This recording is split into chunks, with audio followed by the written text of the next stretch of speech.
नमस्कार दोस्तों, मेरा नाम है दीपक कुमार और आप लोग देख रहे हैं चैनल दीपक खरे, जिसमें आज मैं बात करूंगा एसएम स्टेशन मास्टर की पोस्ट के बारे में, जिसमें मैं बताऊंगा इसको करने के क्या लाभ हैं, क्या नुकसान है, कैसे आप कर सकते हैं, कितनी सैलरी मिलती है, कहाँ पे पोस्टिंग मिलती है, अगर गांव में कर रहे तो वहाँ क्या सुविधाएं मिलती हैं, शहर में कर रहे तो वहाँ क्या सुविधाएं मिलती हैं, और चश्मा अगर आपको लगा हुआ तो आप कर सकते हैं कि नहीं कर सकते हैं, किस प्रकार से फिजिकल टेस्ट होता है और टेस्ट में क्या क्या आते हैं, कौन कौन से सब्जेक्ट आते हैं, किस में आपको पकड़ अच्छी होनी चाहिए, कितना इसका कट ऑफ जाता है। ओवरऑल पूरी जितनी जानकारी है मैं केवल एक वीडियो में डालने की कोशिश करूंगा और कोशिश करूंगा कि आप केवल एक वीडियो से संतुष्ट हो पाएँ और अपनी जो भी जिज्ञासा लेकर इस वीडियो को देख रहे हैं वो आपकी जिज्ञासा पूर्ण हो पाए। तो स्टार्ट करते हैं। एसएम, चूँकि ये स्टेशन मास्टर की जो पोस्ट है पहले एएसएम करके आती थी, लेकिन जब से 7वां वेतन आयोग लगा है तब से स्टेशन मास्टर की ही पोस्ट बनेगी। इसमें पहले एएसएम के तौर पे भर्ती होती थी, अब चूँकि एसएम के तौर पे भर्ती होगी। हम स्टार्ट करते हैं एसएम की पोस्ट के बारे में। एसएम मतलब स्टेशन मास्टर, तो ये भारतीय रेलवे दुनिया में रोजगार देने के मामले में 8वें स्थान पर आता है। अभी रेलवे में कुल 14 लाख लोग नौकरी कर रहे हैं, उसमें से जो एसएम है और एएसएम है वो ग्रुप सी की पोस्ट मानी जाती है, ग्रुप सी की नौकरी कहलाती है। प्रायः प्रत्येक स्टेशन पे 3 से 4 एएसएम होते हैं जिनकी शिफ्ट बदलती रहती है, चूँकि 8-8 घंटे का इनका क्राइटेरिया फिक्स रहता है टाइम का, और 8-3-24 मतलब 3 तो एसएम उसमें होंगे ही होंगे। और जो सबसे इसमें बड़ा जो रहता है वो एसएम, उसके अंडर में जो काम करते हैं वो एएसएम। इसमें अगर एसएम का फॉर्म आपको भरना हो तो आपकी उम्र 18 से 32 तक की होनी चाहिए, इसके बीच में होनी चाहिए। और चूंकि एससी एसटी वालों और ओबीसी वालों को कुछ छूट दी जाती है, और इसमें आपकी कम से कम ग्रेजुएशन की डिग्री आपके पास होनी चाहिए, तभी आप इसे कर सकते हैं। ग्रेजुएशन में आप चाहे बीकॉम हो, चाहे बीएससी, चाहे बीए, चाहे बीबीए, जो भी हो, 3 साल या 4 साल की कोई डिग्री या आपके पास होनी चाहिए, तभी आप इस फॉर्म को भर पाएंगे। इसके साथ ही साथ आपकी कंप्यूटर की बेसिक जानकारी होनी चाहिए, क्योंकि जो काम करना पड़ता है पूरा कंप्यूटर पे करना पड़ता है, तो आपको बेसिक जो कंप्यूटर की जानकारी है वो आपको पता होनी चाहिए। आपको एमएस ऑफिस जो होता है उसमें एक्सेल, पावर पॉइंट और वर्ड, ईमेल, इंटरनेट का प्रयोग करना, ये आपको छोटी मोटी जो चीज़ जानकारियाँ होती हैं ये आपको पता होनी चाहिए। इसके बाद ये जो पेपर होता है वो 3 चरणों में होता है। सबसे पहले आपका लिखित होगा, टेस्ट होने के बाद आपका इंटरव्यू होगा, इंटरव्यू के बाद आपका वेरिफिकेशन होता है। इंटरव्यू में अब फिजिकल भी ऐड रहता है। फिजिकल मतलब आपकी जो बनावट है, शरीर है, शारीरिक आपकी तंदुरुस्ती चुस्त दुरुस्त है कि नहीं है, ये देखा जाता है। आपका जो आँख, कान, नाक, ये सब पूरी इनकी चेक होती है। हाइट की, अब लंबाई चौड़ाई, आपकी स्टेमिना, ये सब चेक किए जाते हैं। सबसे ज़्यादा फोकस रहती है आँखों पर। तो ये हम पूरी लास्ट में पूरी डिटेल में बताऊंगा मैं आपको। तो स्टार्ट कर रहा हूँ यहाँ पे। जो आपका लिखित परीक्षा होगी, पहला और दूसरा पेपर आएगा, किसमें से कितने नंबर के आते हैं।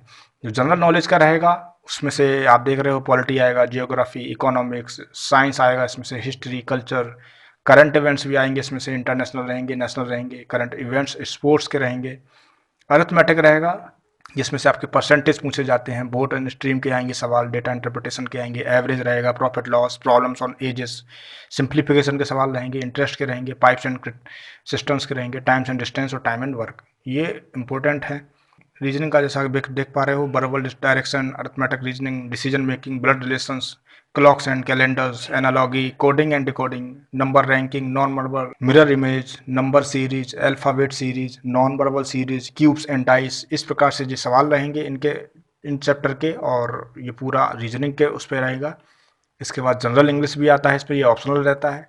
इसमें question on general English are designs to test the candidates correct uses of preposition, words and phrase. ये इंपॉर्टेंट रहेगा, प्रीपोजिशन, वर्ड्स और फ्रेज का करेक्ट यूज आपको आता है कि नहीं आता है, ये ऑप्शनल रहता है ये पेपर इंग्लिश का। स्कोरिंग सब्जेक्ट इन दोनों में केवल 2 है, रीजनिंग और मैथ। जितनी अच्छी से अच्छी आपकी रीजनिंग और मैथ के ये चैप्टर आप देख रहे हैं, इन पर जितनी अच्छी पकड़ होगी उतने ज़्यादा से ज़्यादा चांसेस रहते हैं आपके अच्छे से अच्छे नंबर आने के।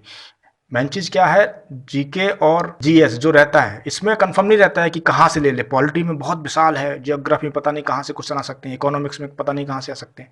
तो जनरल जो नॉलेज है उसको आपको क्या करना है, जो 20 साल पिछले लगातार आ रखे हैं, 20 साल ना अगर आपके पास प्रश्न आपके पास अवेलेबल ना हो पाए तो कम से कम 10 साल के जो प्रश्न हैं उनको तरीका को समझो कि किस तरीके के प्रश्न आ रहे हैं और उन्हीं को पढ़ने की कोशिश करो। कुछ कंफर्म नहीं है कहाँ से क्वेश्चन दे सकते हैं ये लोग, लेकिन जो कंफर्म है वो मैथ के और रीजनिंग है। ये दोनों पे अपनी अच्छी पकड़ बनानी है कि एक एक नंबर भी आपको कहीं भी इसमें ना जा सके, तो इस तरीके से आपको तैयारी करनी है। अब हम बात करेंगे स्टेशन मास्टर के काम क्या होते हैं। स्टेशन के सारे काम की देखरेख कौन करता है, स्टेशन मास्टर करता है, इन्हीं के अंडर में रहता है। ये खुद नहीं करते हैं, जो भी एम्प्लॉय रहते हैं वो इन्हीं के अंडर में काम करते हैं। स्टेशन पर उपस्थित सभी लोगों की सुरक्षा की जिम्मेदारी भी इन्हीं के पास रहती है। यदि कुछ मतलब दुर्घटना घटती है तो जिम्मेदार अगर किसी को माना जाएगा वो स्टेशन मास्टर को ही माना जाएगा। जैसे कि इसका नाम है स्टेशन मास्टर, मतलब पूरे स्टेशन का अगर जो मास्टर है वो स्टेशन मास्टर ही कहलाता है। तो अगर आप इसकी पोस्ट को करोगे तो जिम्मेदारी भरा आपको काम ये होता है। स्टेशन की डेवलपमेंट और मैनेजमेंट की जिम्मेदारी भी एसएम के ऊपर होती है। एसएम का मतलब है स्टेशन मास्टर। तो डेवलपमेंट मतलब आप अगर अच्छे तरीके से उसका रूपरेखा बना रहे हो स्टेशन की, जितना खर्च लगेगा, आर्थिक जितनी मदद चाहिए आपको, तो ये जो स्टेशन मास्टर होता है वही अपने आगे जो ऑफिसर होते हैं उनको रिक्वेस्ट डालते हैं कि अगर हम कि मेरे पास कंप्यूटर की कमी है, कि एम्प्लॉय की कमी है, तो जितनी भी जो भी ज़रूरत पड़ती है तो वो एसएम ही जो रहता है जिसके ऊपर दावेदार रहता है, जिम्मेदारी एसएम की ही रहती है। काम का ओवरलोड बहुत ज़्यादा रहता है। कभी कभी जो संडे की छुट्टी मिलती है साप्ताहिक, वो भी उनको नहीं मिल पाती है और उनको काम करना पड़ता है। स्टेशन पर कुछ भी अच्छा या बुरा होगा जिम्मेदारी स्टेशन मास्टर की होगी, जैसे मैंने पहले बताया है। एसएम के काम क्या क्या होता है, कैबिन की जांच पड़ताल, सिग्नल्स का पूरा इन्हीं के ऊपर दारोमदार रहता है, crossing gate, lamps, weighing machine, goods yard, station yard की देख रेख। तो जितने भी ओवरऑल सारे काम अगर स्टेशन के हैं, तो जैसे मैंने ये डिवाइड कर दिया, अलग अलग बता दिया है, वैसे आप इस तरीके से अंदाज़ा लगा सकते हैं जितने भी जो लोग भी काम कर रहे हैं स्टेशन पे तो वो इन्हीं के अंडर में काम करेंगे। अगर बड़ा स्टेशन है तो वहाँ 1-2 एएसएम तैनात होते हैं और जिससे कि एसएम की मदद मिल सके। अब हम बात करेंगे सैलरी की कि एक स्टेशन मास्टर की कितनी सैलरी होती है। चूँकि बेसिक सैलरी 35,400 रुपये होती है, जिसमें डेली अलाउंस भी रहता है 4248, जो कि बेसिक सैलरी का 12% रहता है।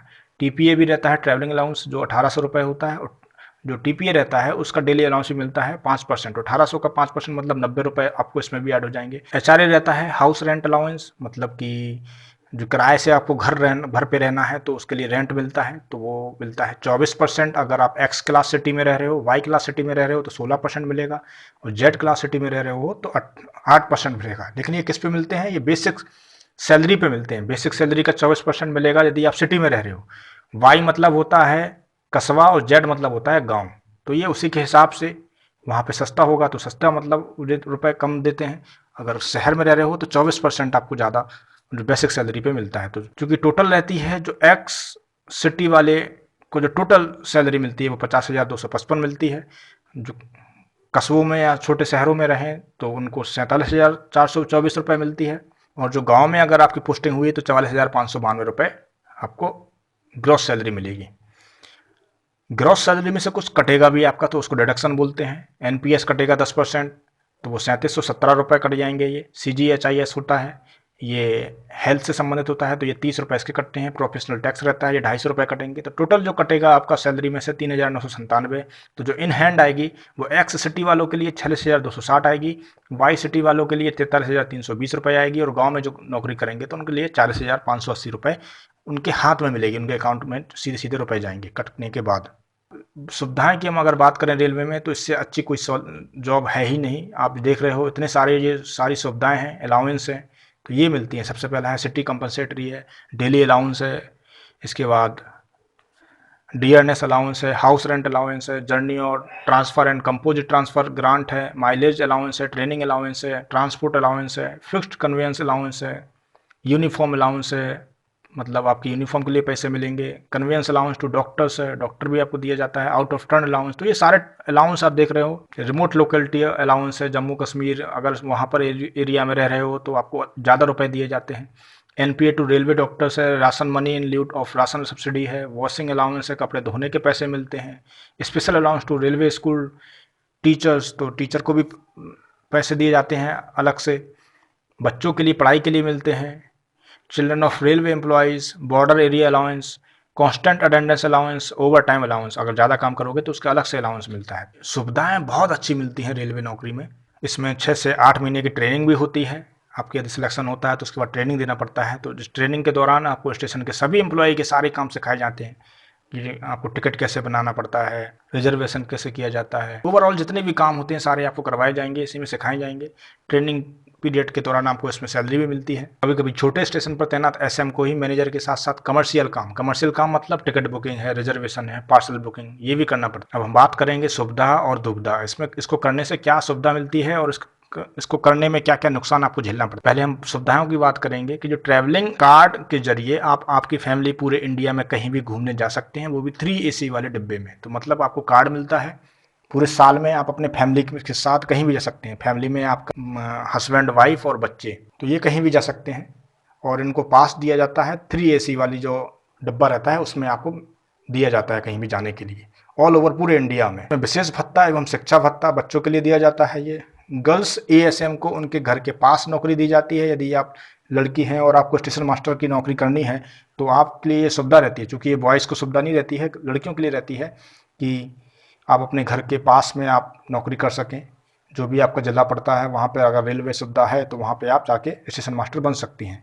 और जो गांव में नौकरी करने के लिए इसमें अलग से भत्ता मिलता है। और इसमें प्रत्येक महीने शिफ्ट बदलती है, सुबह, शाम और रात, ये 3 शिफ्ट रहती हैं। तो आप यदि रात में नौकरी करोगे तो महीने में रोज के आपको 90 रुपये के हिसाब से आपको 2700 रुपये एक्स्ट्रा मिलेंगे। जो आपकी सैलरी मिलती है उससे 2700 रुपये एक्स्ट्रा मिलेंगे यदि आप नाइट शिफ्ट में नौकरी करोगे। और ओवर टाइम अलाउंस भी अलग से मिलता है, मतलब अगर किसी दिन आपने 1-2 घंटे ज़्यादा कर लिया तो उस दिन आपका जो एक्स्ट्रा जितना भी आपने मेहनत की है उसका अलग से आपको पैसे मिलते हैं। अब हम बात करेंगे जो SM या ASM होता है उसके नुकसान क्या है। तो आपको शुरुआत में गांव में पोस्टिंग होगी जहां बिल्कुल सुख सुविधाएं नहीं होती हैं, मतलब कि इतना गांव इतना पिछड़ा रहेगा कि वहां पर बिल्कुल भी जो सुख सुविधाएं वाली वस्तुएं रहती हैं वो बिल्कुल नहीं रहेंगी। मेरा जो फ्रेंड है उससे पूछा था, उसने बताया कि वहां पर लैटरिन की, बाथरूम की सुविधा नहीं है, उसको बहुत दूर जाना पड़ता है, दूर। इसके साथ साथ पीने का पानी नहीं रहता है, तो उसको 5-6 लीटर जहाँ पर वो रह रहा है उससे भर के आना पड़ता है। और गाँव में बहुत दूर दूर रहते हैं ये, तो 2-2, 3-3 किलोमीटर आपको रहना पड़ेगा। वहाँ पर अपने खुद का वाहन ले जाना पड़ेगा, क्योंकि मोटरसाइकिल वहाँ पर ले जाना बहुत बड़ी बात हो जाती है।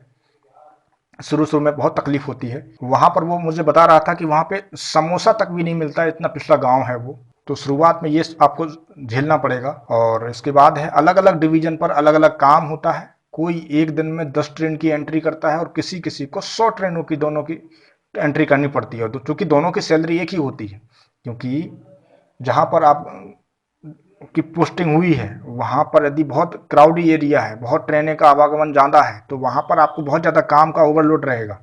और यदि आप कहीं किसी ऐसी जगह चले गए जहाँ पर एक ही 2 ट्रेन निकलती हों दिन भर में, तो फिर आपको वहाँ पर पूरा दिन रिलैक्स रहेगा। और ये पूरा डिपेंड किस पे करता है, एरिया पर करता है कि कौन सा एरिया आपको मिला हुआ है।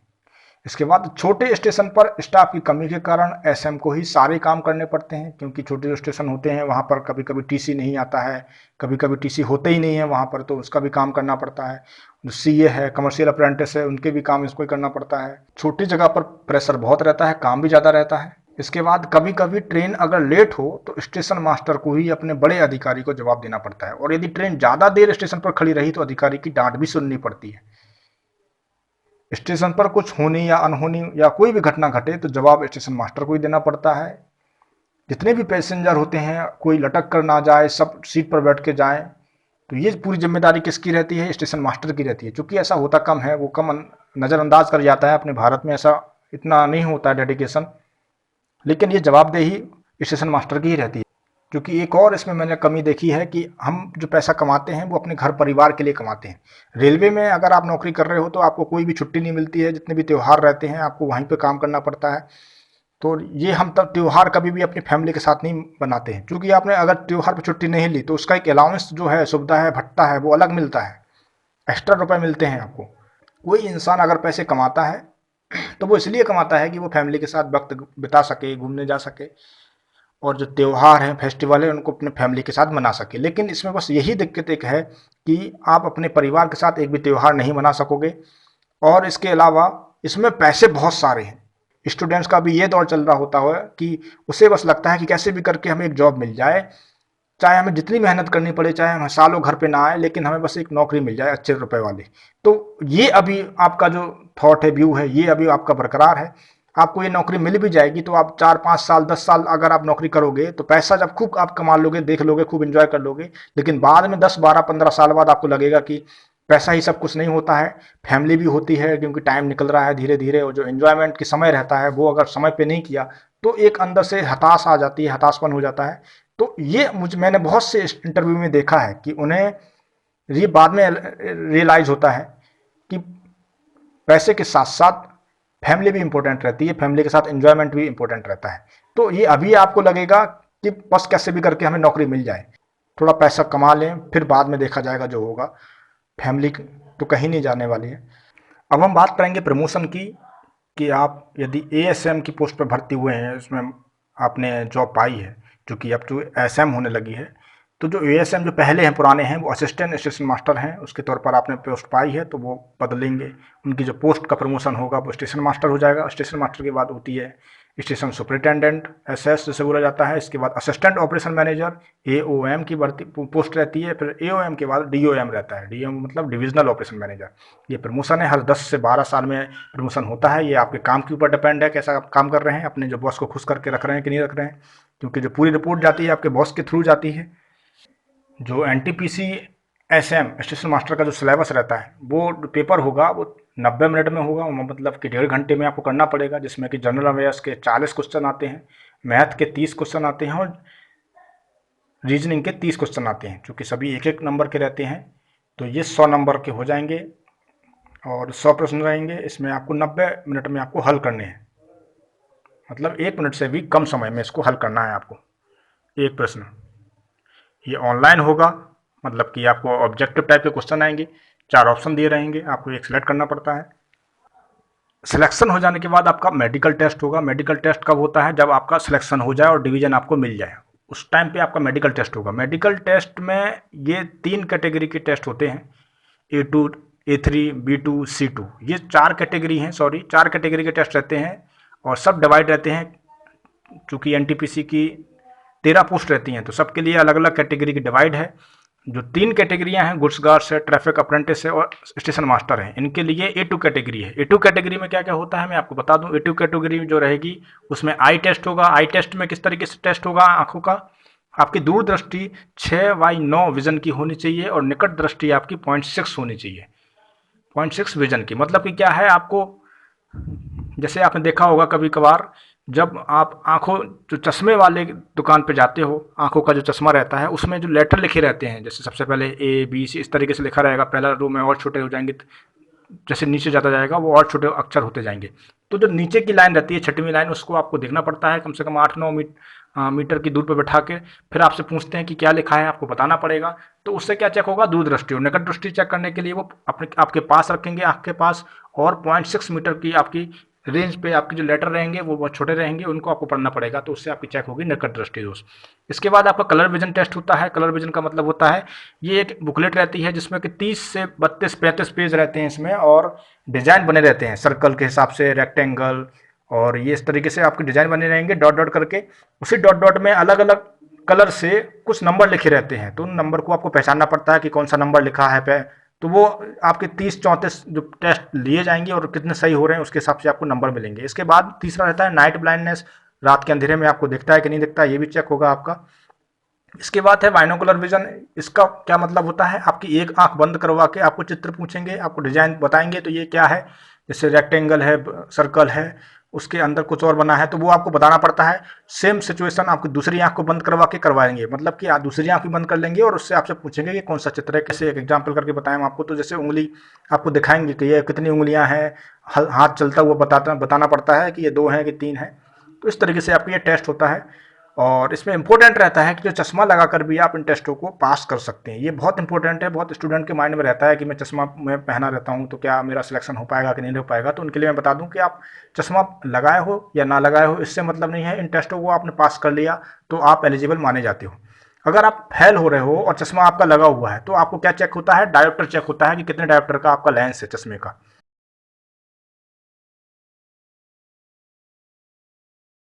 ये थी दोस्तों पूरी जानकारी स्टेशन मास्टर बनने की। और यदि आपको पिछले 10 साल के पेपर की आपको जानकारी चाहिए है तो मैं डिस्क्रिप्शन में लिंक डाल दूंगा, तो उसको जैसे ही क्लिक करोगे तो आपको पिछले 10 साल के पेपर आपको दूसरी वेबसाइट पर खुल जाएंगी, तो वहाँ से आप चेक कर सकते हैं। ओवरऑल मैंने ज़्यादा से ज़्यादा जानकारी देने की प्रयास किया है। यदि आपको ये वीडियो पसंद आई हो तो प्लीज़ लाइक ज़रूर कीजिएगा, और तो बहुत मेहनत करो, कड़ी मेहनत करो, और ताकि ये एसएम की जो पोस्ट है उसको आप पा सको और अपने जो माता पिता हैं उनको खुश कर सको, उनके चेहरे पर खुशी ला सको। तो बहुत बहुत धन्यवाद दोस्तों वीडियो को देखने के लिए। शुक्रिया। जय हिंद, जय भारत।